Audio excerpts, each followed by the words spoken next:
Hello everyone, welcome to PYQ series. मैं हूं Aastha from Learno Hub, the free learning platform, जहां पर आप पढ़ सकते हैं physics, chemistry, maths, biology absolutely for free at learnohub.com।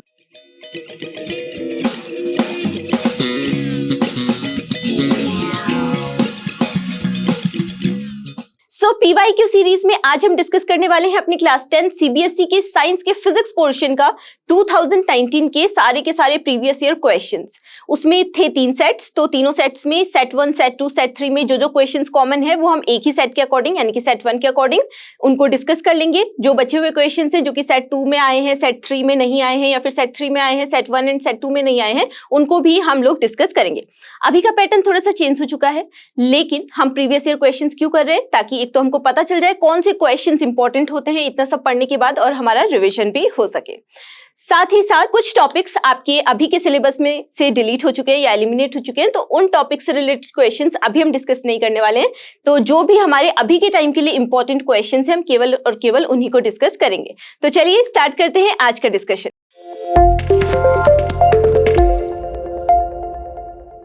सो 2019 के साइंस के फिजिक्स पोर्शन का जो फर्स्ट क्वेश्चन है वो है क्वेश्चन नंबर 1। सेट 1 की हम लोग बात कर रहे हैं, तो ये 1 मार्क का क्वेश्चन है और इसमें आपसे बोला गया है what is the function of a galvanometer in a circuit. तो किसी सर्किट में गैल्वेनोमीटर का क्या फंक्शन होता है, क्या यूज होता है, किस लिए इसका प्रयोग किया जाता है। ठीक है, तो किसी भी इलेक्ट्रिक सर्किट में जो स्मॉल इलेक्ट्रिक करंट्स होती हैं उनके मेजरमेंट के लिए या फिर उनको डिटेक्ट करने के लिए गैल्वेनोमीटर का यूज किया जाता है। और गैल्वेनोमीटर स्मॉल इलेक्ट्रिक करंट्स को मेजर कर पाता है, यानी कि अगर थोड़ी सी भी इलेक्ट्रिक करंट होगी किसी इलेक्ट्रिक सर्किट में तो ये मैक्सिमम डिफ्लेक्शन दिखाता है, और डिफ्लेक्शन के थ्रू ही हम डिटेक्ट कर पाते हैं कि वहां पे इलेक्ट्रिक करंट है, और उसी के थ्रू क्या कर पाते हैं, मेजरमेंट कर पाते हैं इलेक्ट्रिक करंट्स का। तो ये एक बहुत ही सेंसिटिव सा इंस्ट्रूमेंट होता है, एक सेंसिटिव सा इलेक्ट्रोमैग्नेटिक इंस्ट्रूमेंट होता है जो कि स्मॉल करंट्स को ही मेजर करता है। अगर बहुत ज्यादा हाई इलेक्ट्रिक करंट किसी सर्किट में से फ्लो होने लगे तो ये क्या हो जाता है, ये डिस्ट्रॉय भी हो सकता है या फिर खराब भी हो सकता है, क्योंकि ये छोटी सी इलेक्ट्रिक करंट में ही बहुत ज्यादा डिफ्लेक्शन यानी कि मैक्सिमम डिफ्लेक्शन शो करने की कोशिश करता है।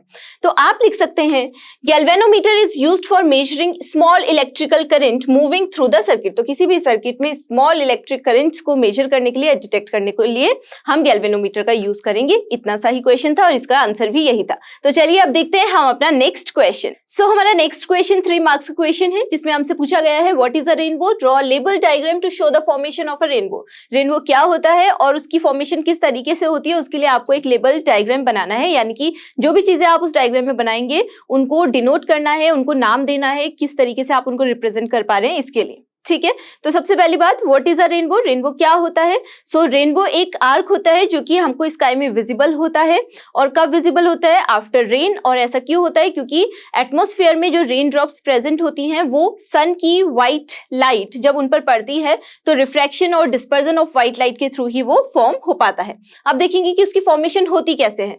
तो देखिए, जब रेन हो जाती है यानी कि बारिश हो गई है, अब एटमॉस्फेयर में रेन ड्रॉप्स प्रेजेंट है, तो सन की जो व्हाइट लाइट जब इस रेन ड्रॉप पे इंसिडेंट होती है या फिर पड़ती है तो यहां पर से इसका हो जाता है रिफ्रैक्शन, और रिफ्रैक्शन की वजह से क्या हो जाएगा, बेंडिंग ऑफ लाइट। अब जो व्हाइट लाइट है उसका क्या हो रहा है, डिस्पर्जन हो रहा है। डिस्पर्जन का मतलब 7 कलर्स में वो स्प्लिट हो जा रही है, और उन कलर्स के एंगल्स क्या हो जाएंगे, अलग अलग एंगल्स पे वो कलर्स क्या होते हैं, बैंड होते हैं। सो विबग्योर यानी कि violet, indigo, blue, green, yellow, orange and red, 7 colours में वो डिस्ट्रीब्यूट हो जाती है या स्प्लिट हो जाती है वो व्हाइट लाइट। देन क्या होता है, टोटल इंटरनल रिफ्लेक्शन की वजह से जब ये जो लाइट है जब ये टूट गई है अलग अलग कलर्स में और इस रेन ड्रॉप के लास्ट एंड पे पहुंच रही है, तो यहां पर से फिर से क्या हो जाता है, रिफ्रैक्शन हो जाता है, और तब ये इस तरीके से जो लाइट्स हैं ये कहां चले जाती हैं, एटमॉस्फेयर में या फिर एयर में चले जाती हैं, और इस तरीके से किसी ऑब्जर्वर को या हमारी आंख तक ये सारे के सारे कलर्स एक आर्क के रूप में, एक सर्कुलर फॉर्म के रूप में रेनबो की तरीके से हमको नजर आते हैं। तो इस तरीके से आप डायग्राम बनाएंगे और आपको फुल मार्क्स मिल जाएंगे, और जो भी है व्हाट इज अ रेनबो उसका आंसर भी आप लोग अपने वर्ड्स में एक्सप्लेन कर सकते हैं। तो चलिए अब देखते हैं हम अपना नेक्स्ट क्वेश्चन। सो हमारा नेक्स्ट क्वेश्चन है 5 मार्क्स क्वेश्चन, जिसमें 3 पार्ट्स हैं। क्वेश्चन को सबसे पहले रीड करेंगे। क्वेश्चन में बोला गया है an object is placed at a distance of 60 centimetre, यानी कि आपको क्या गिवन है, जो ऑब्जेक्ट की डिस्टेंस है लेंथ से वो गिवन है, जिसको हम किसके थ्रू डिनोट करते हैं, हम लोग डिनोट करते हैं यू के थ्रू, और ये लेफ्ट हैंड साइड के लिए होती है तो ये हो जाएगा -60 centimetre. From a concave lens, तो अब कॉन्केव लेंस आपको दे दिया, और फोकल लेंथ 30 सेंटीमीटर, जिसकी फोकल लेंथ 30 सेंटीमीटर दी गई है। तो कॉन्केव लेंस के केस में जो फोकल लेंथ है वो हम क्या लेते हैं, नेगेटिव लेते हैं, तो ये हो जाएगा -30 सेंटीमीटर, क्योंकि लेफ्ट हैंड साइड की डिस्टेंसेज हम कैसे लेते हैं, नेगेटिव में लेते हैं। ठीक है, अब लेंस फॉर्मूला का यूज करना है और जो इमेज बन रही है उसकी डिस्टेंस हमको कैलकुलेट करके बतानी है, किससे, कॉन्केव लेंस से। तो लेंस फॉर्मूला क्या होता है, 1/v - 1/u = 1/f। सो यहाँ पर 1/v इक्वल टू क्या हो जाएगा, 1/f plus 1/u, values put कर लीजिए तो आपके पास में आ जाएगा 1/f की वैल्यू है -30 सेंटीमीटर प्लस 1/u की वैल्यू है -60 सेंटीमीटर। जल्दी से एलसीएम लीजिए और इसको सॉल्व कीजिए। सो 1/v इक्वल टू आपके पास में आ गया 60, ये आ गया -2, ये आ गया -1, यानी कि -3/60। सो 1/v इक्वल टू आपके पास में क्या आ जाएगा, -1/20।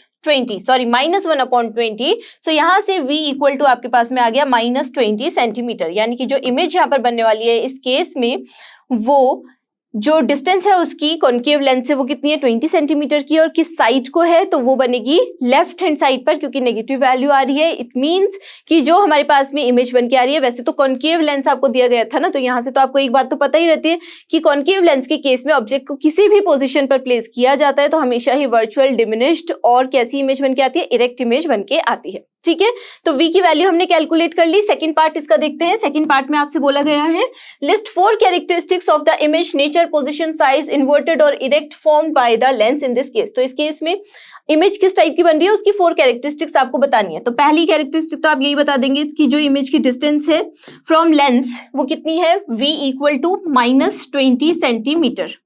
ठीक है, सेकेंड कैरेक्टरिस्टिक आप क्या बता देंगे कि जो इमेज बनेगी वो वर्चुअल बनेगी, यानी कि जो यहाँ पर रेज हैं वो एक्चुअल में मीट नहीं होंगी, अपियर टू मीट होंगे। ठीक है, थर्ड आप लोग क्या बता देंगे कि जो इमेज बन रही है वो कैसी बनेगी, डिमिनिश्ड बनेगी, यानी कि स्मॉलर देन जो ऑब्जेक्ट था उसके। ठीक है, साथ ही साथ इरेक्ट इमेज बनेगी, और ये हो गई आपकी 4 basic characteristics for in this case. ठीक है, लास्ट में आपको क्या करना है कि थर्ड वाले पार्ट में draw ray diagram to justify your answer of part 2। तो इस जो आपने यहाँ पर लिखा है इमेज के बारे में, इन कैरेक्टरिस्टिक्स को बताने के लिए, जस्टिफाई करने के लिए अपने आंसर को, आपको एक रे डायग्राम बनाना है, जो कि हमने यहाँ पर बना रखा है। कॉन्केव लेंस है, जो हमने जो ऑब्जेक्ट प्लेस करना है वो कहाँ पर करना है, देखिए फोकल लेंथ थी 30 सेंटीमीटर और आपने ऑब्जेक्ट प्लेस करना है 60 सेंटीमीटर पे, यानी कि 2f पे आपने ऑब्जेक्ट प्लेस किया है। तो यहाँ पर से जो हमारे पास में जो ये रेज अपियर टू मीट होते हुए हमको नजर आ रही है, ठीक है, और जो इमेज बन रही है वो कहाँ पर बन रही है, 20 सेंटीमीटर की डिस्टेंस पर बन रही है, नेगेटिव वैल्यू के साथ, यानी कि लेफ्ट हैंड साइड पर। तो इसका मतलब है अगर फोकल लेंथ हमको दी गई है 30 सेंटीमीटर तो इमेज इससे पहले बन जाएगी, यानी कि 20 सेंटीमीटर की डिस्टेंस पर बन जाएगी। तो इमेज हमारी यहाँ पर बन गई। ए बी के थ्रू हमने किसको डिनोट किया है, ऑब्जेक्ट को डिनोट किया है। तो जब भी हम डायग्राम्स बनाते हैं तो लेबल डायग्राम बनाना होता है, यानी कि उसमें आप डिनोट करेंगे, नाम लिखेंगे जो जो चीजें आप बता रहे हैं। ए डैश बी डैश के थ्रू हम लोग क्या डिनोट कर रहे हैं, इमेज को डिनोट कर रहे हैं। बाकी हमने सिंबल्स के थ्रू बता ही रखा है कि ऑप्टिकल सेंटर ओ है, ये हमारे पास में फोकस यानी कि एफ है, और ये डिस्टेंस क्या हो जाती है, फोकल लेंथ हो जाती है। ठीक है, तो इस तरीके से आपने अपने आंसर को जस्टिफाई भी कर दिया।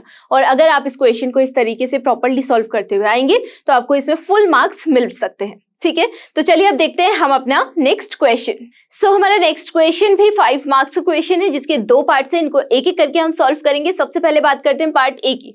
पार्ट ए में आपसे बोला गया है, with the help of a suitable circuit diagram proof that the reciprocal of the equivalent resistance of a group of resistances joined in parallel is equal to the sum of the reciprocals of the individual resistances. तो यहाँ पर हमको proof क्या करना है, जैसे कि हमको पैरेलल कॉम्बिनेशंस के लिए एक बात मालूम है कि अगर हम वहां पर इक्विवेलेंट रेजिस्टेंस कैलकुलेट करते हैं और उसका रेसिप्रोकल करते हैं, यानी कि 1/r इक्विवेलेंट करते हैं, तो वो किसके इक्वल होता है, जितने भी जो रेजिस्टेंसेस हैं पैरेलल कॉम्बिनेशन में कनेक्ट हों। तो 1/r1 plus 1/r2 plus 1/r3 and so on, जितने भी रेजिस्टेंसेस हैं। तो हमको यही बात यहाँ पर प्रूफ करके बतानी है एक सर्किट डायग्राम की हेल्प से।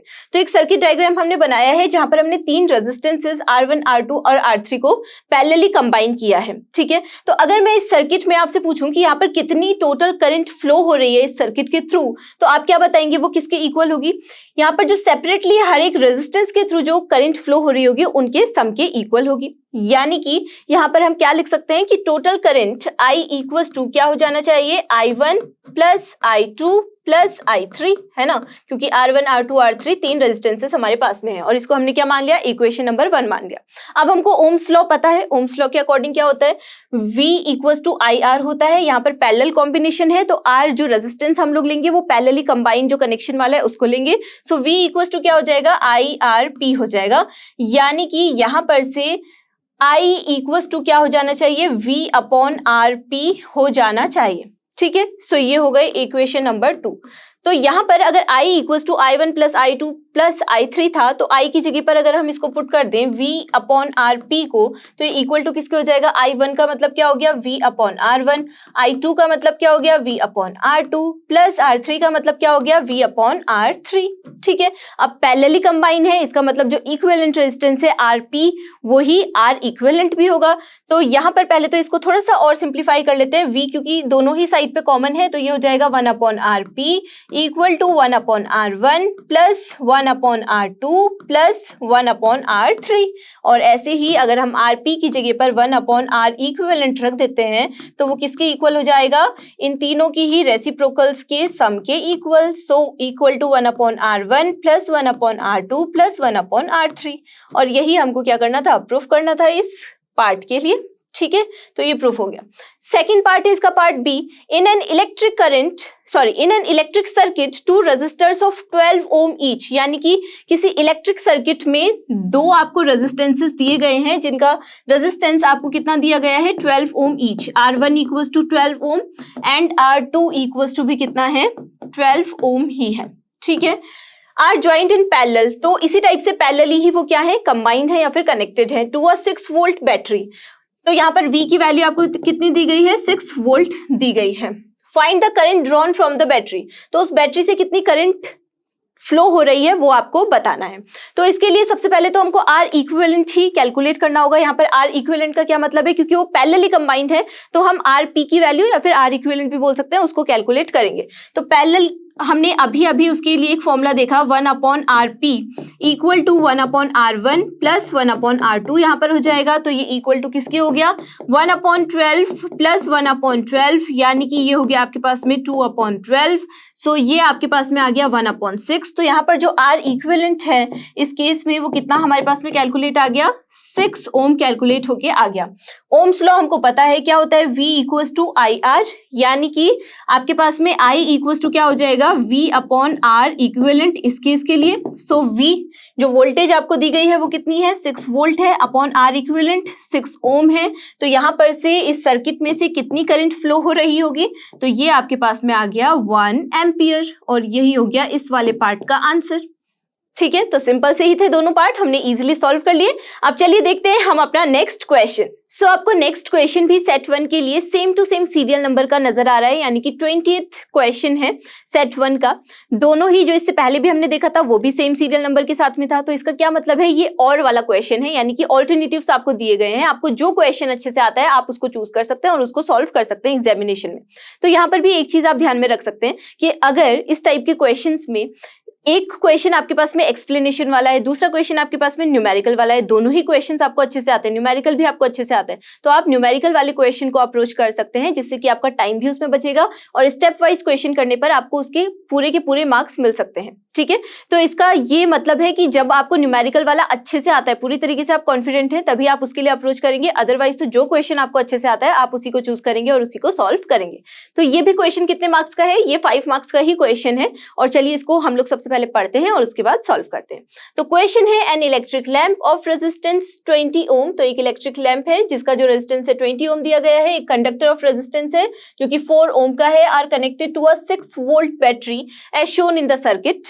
तो इस तरीके से ये कनेक्ट हुए हुए हैं, यानी कि जो ये लैंप है जो कि 20 ओम रेजिस्टेंस का है और एक ये जो रेजिस्टर है 4 ओम का, ये दोनों ही क्या है, सीरीज में कनेक्टेड है एक 6 वोल्ट बैटरी के साथ में। तो आपको इसमें 4 पार्ट्स दिए गए हैं। पहला पार्ट है the total resistance of the circuit, तो इस सर्किट का टोटल रेजिस्टेंस क्या हो जाएगा, सीरीज में कनेक्टेड है, तो आर इक्विवेलेंट इक्वल्स टू क्या हो जाना चाहिए, R1 प्लस R2, यानी कि यहाँ पर से जो टोटल रेजिस्टेंस है इस सर्किट का वो आपके पास में आ जाएगा कितना, 20 ओम प्लस 4 ओम, यानी कि आर इक्विवेलेंट इक्वल्स टू आ जाएगा 24 ओम आपके पास में। तो पहले वाले पार्ट का तो यही आंसर हो गया।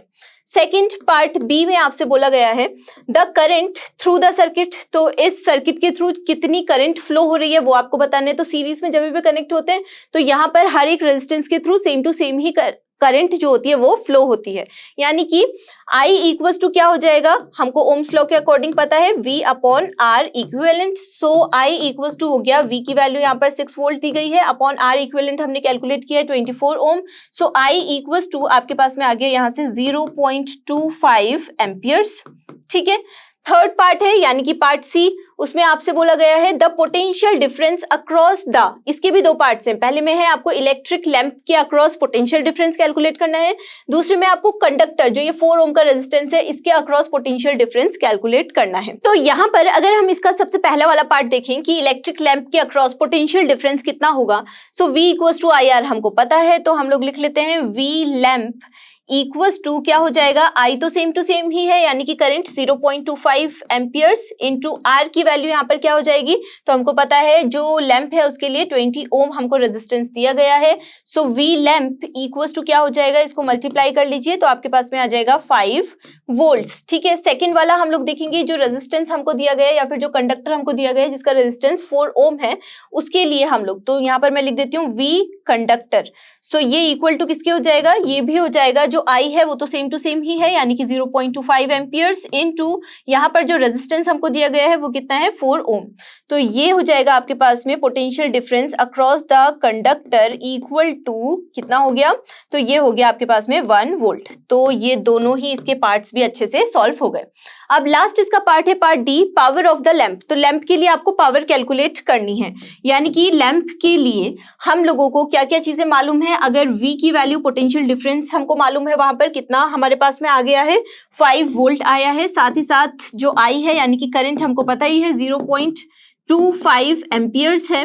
तो इसका ये मतलब है अगर हमको पावर कैलकुलेट करनी है इसके लिए P इक्वल्स टू क्या हो जाएगा, जो पोटेंशियल डिफरेंस है अक्रॉस द लैंप अपॉन जितनी भी करंट फ्लो हो रही है अक्रॉस द लैंप।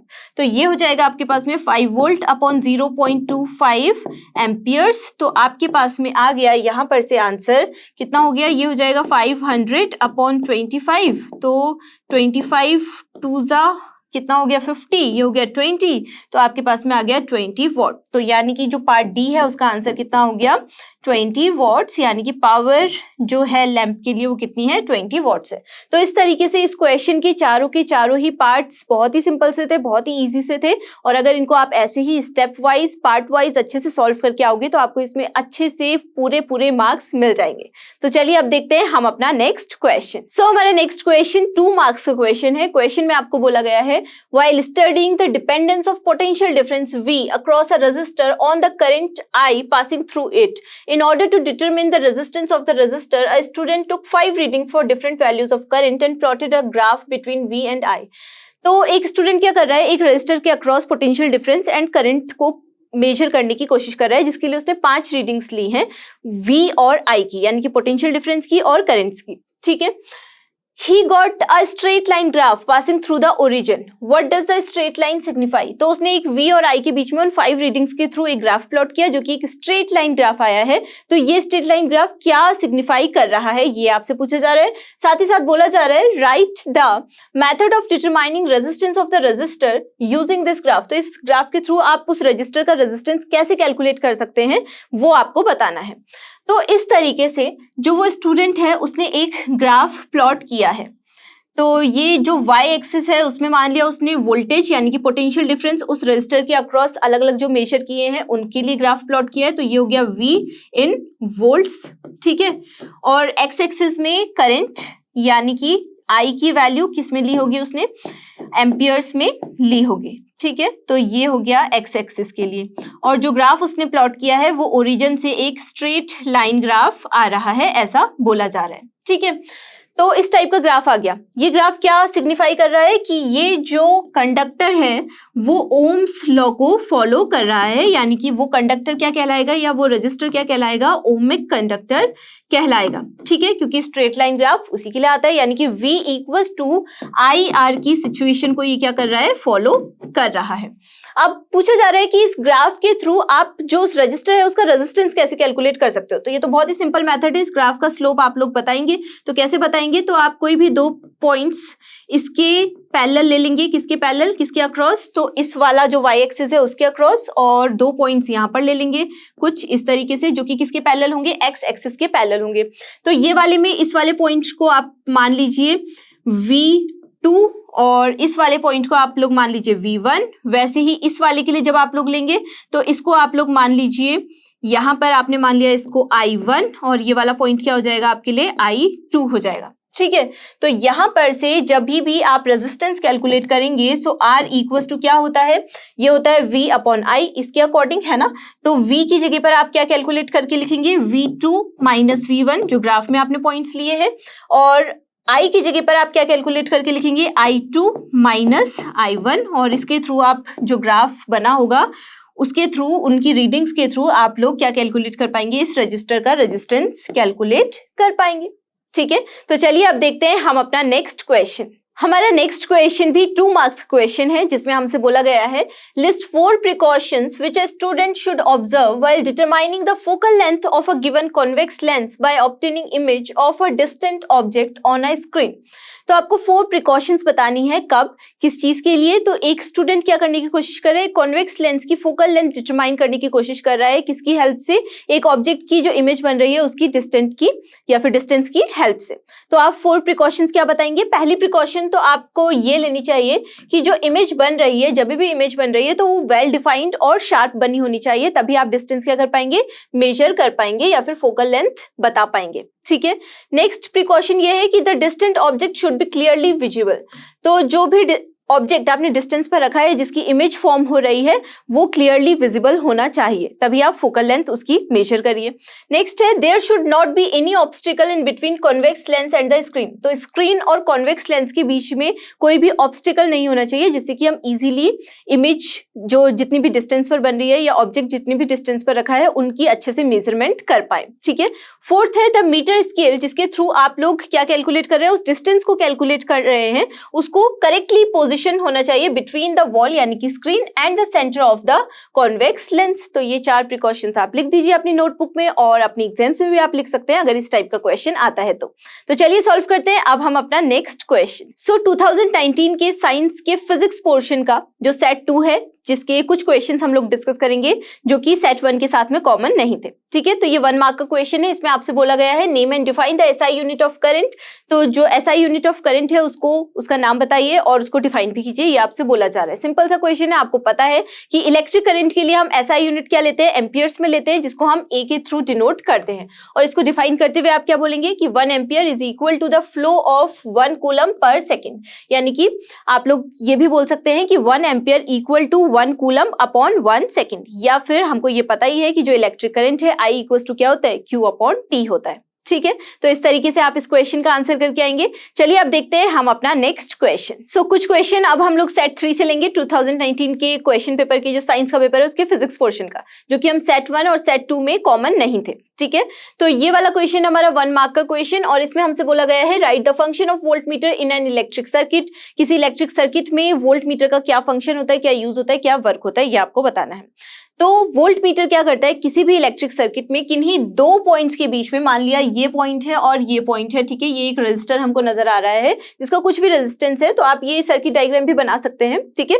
तो इन 2 पॉइंट्स के बीच में कितना पोटेंशियल डिफरेंस है उसको मेजर करने के लिए किसका यूज किया जाता है, वोल्ट मीटर का यूज किया जाता है। तो आप इस क्वेश्चन के आंसर में क्या लिख सकते हैं, a volt meter is used for measuring electrical potential difference between 2 points in an electric circuit, और ये इसका फंक्शन होता है, ये इसका वर्क होता है। तो चलिए अब डिस्कस करते हैं हम अपना नेक्स्ट क्वेश्चन। सो हमारा नेक्स्ट क्वेश्चन है 5 मार्क्स का क्वेश्चन, जिसके 2 पार्ट्स हैं ए एंड बी, जिनको हम एक एक करके सॉल्व करेंगे। सबसे पहला पार्ट इसमें आपसे बोला गया है draw magnetic field lines produced around a current carrying straight conductor passing through a cardboard. तो एक कार्डबोर्ड के थ्रू पास होने वाली स्ट्रेट करंट कैरिंग कंडक्टर के अराउंड आपको बताना है कि जो मैग्नेटिक फील्ड लाइंस है वो किस तरीके से बन रही है, उसको आपने ड्रॉ करके दिखाना है, यानी कि एक लेबल्ड डायग्राम आपको बनाना है। तो हमने इस तरीके से एक करंट कैरिंग कंडक्टर था जिसको हम AB के थ्रू दिखा रहे हैं, जो कि इस कार्डबोर्ड के थ्रू क्या हो रहा है, पास हो रहा है, और इसको हमने कनेक्ट कर दिया variable resistance, ammeter, battery, switch, और इस तरीके से हमने एक इलेक्ट्रिक सर्किट यहाँ पर शो करते हुए दिखाया है।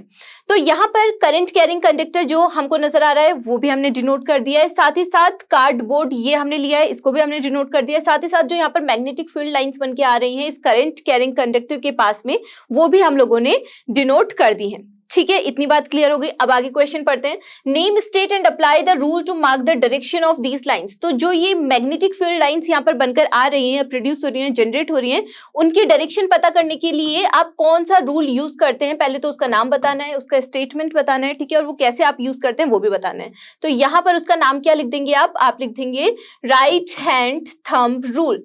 तो according to right hand thumb rule, if our thumb will show the direction of the current, then our fingers which are wrapped around this current carrying conductor will show what? तो ये क्या show करेंगी? ये direction show करेंगी magnetic field lines की, जो कि यहाँ पर शो हो रही है।